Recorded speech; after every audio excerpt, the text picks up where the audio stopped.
সুপ্রিয় দর্শক সবাইকে স্বাগত জানাচ্ছি। আমরা এই মুহূর্তে রয়েছি কুমিল্লা জেলার হোমনা উপজেলার অত্যন্ত প্রসিদ্ধ এবং স্বনামধন্য শিক্ষা প্রতিষ্ঠান রামকৃষ্ণপুর ডিগ্রি কলেজে। আপনারা যারা ইতিমধ্যেই জানেন বা যারা আসলে জানেন না তাদেরকে জানানোর জন্য আবারও জানাচ্ছি যে আগামীকাল 22শে জুন রোজ শনিবার আপনারা জানেন যে রামকৃষ্ণপুর ডিগ্রি কলেজে একটি অনুষ্ঠান অনুষ্ঠিত হতে যাচ্ছে। সেটি হচ্ছে রামকৃষ্ণপুর ডিগ্রি কলেজের প্রাক্তন শিক্ষক যারা অবসর নিয়েছেন করোনার সময় বা যারা অবসর নেওয়ার পর বা অবসর নেওয়ার সময় তারা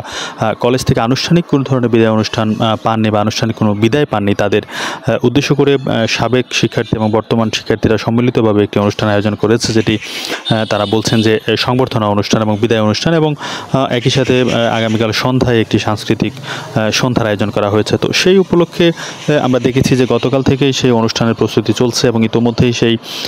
মঞ্চটি তৈরি করার কাজ চলমান আছে এবং যারা আয়োজক রয়েছেন তারা আমাদেরকে জানিয়েছেন যে আশা করা যাচ্ছে আজকে সন্ধ্যার মধ্যে পুরোপুরিভাবে প্রস্তুত হবে এই মঞ্চটি, এবং যেহেতু বৃষ্টি হওয়ার সম্ভাবনা রয়েছে সেহেতু কিন্তু সেভাবেই সেটি প্রস্তুত করা হচ্ছে যেন বৃষ্টি হলেও যারা ভেতরে প্যান্ডেলের ভেতরে আসন গ্রহণ করবেন তাদের যেন কোনো ধরনের ব্যত্যয় না ঘটে। তো আপনাদেরকে জানিয়ে রাখি যে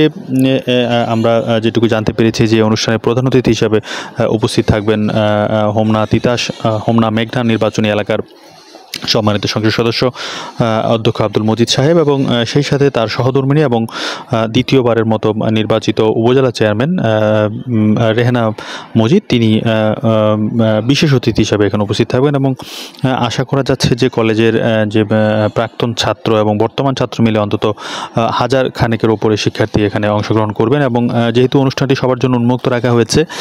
সেহেতু যারা সাংস্কৃতিক প্রোগ্রামে যারা অংশ নেবেন বা সাংস্কৃতিক প্রোগ্রাম যারা উপভোগ করবেন তারা কিন্তু সেখানে এই দ্বিধায় প্রবেশ করতে পারবেন।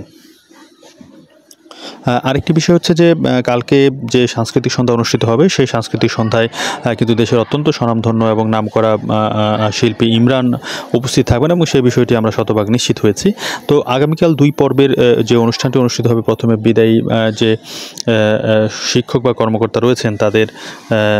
যে বিদায় অনুষ্ঠান এবং পরবর্তীতে সেই সাংস্কৃতিক সন্ধ্যা। তো আয়োজক কমিটি আমাদেরকে যেটি জানিয়েছেন যে তারা আশা করছেন খুব সুন্দরভাবেই সেই অনুষ্ঠানটি সম্পন্ন হবে, এবং কালকে সকাল থেকেই যারা প্রাক্তন শিক্ষার্থী রয়েছেন এবং যারা বর্তমান শিক্ষার্থী রয়েছেন তারা আহ্বান জানিয়েছেন যেন তারা সকাল সকাল সেই অনুষ্ঠান স্থলে গিয়ে উপস্থিত হন, এবং সেই অনুষ্ঠান হয়তো দুপুর পর্যন্ত চলবে। আলোচনা সভায় আমরা যেটি জানতে পেরেছি, যেহেতু উপজেলা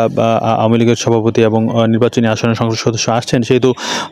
যারা আওয়ামী লীগের নেতাকর্মী রয়েছেন স্থানীয় তাদের মাঝেও কিন্তু একটি